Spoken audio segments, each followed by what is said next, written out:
మన మిద్దె తోటలో టమాటాలండి. ఇప్పటికి 3 సార్లు కోసుకున్నాను. అయినా ఎన్ని కాయలు ఉన్నాయో చూడండి.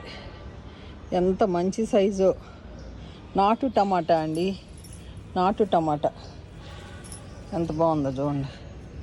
అసలు కూర వండితే ఏమి టేస్ట్ ఉందోనండి. ఎంత బాగున్నాయి టమాటాలు. పందిరేసినందుకు నాకు చాలా హ్యాపీగా ఉంది. చక్కగా కాయలు నిలబడ్డాయి. భలే టేస్ట్. సూపర్ టమాటా.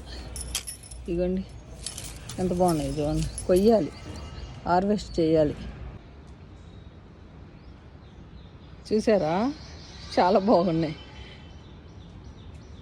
30 కిలో దాకా వచ్చేస్తాయండి. 12x12 గ్రో బ్యాగ్లోనే పెట్టుకుంటాను అన్నీ నేను.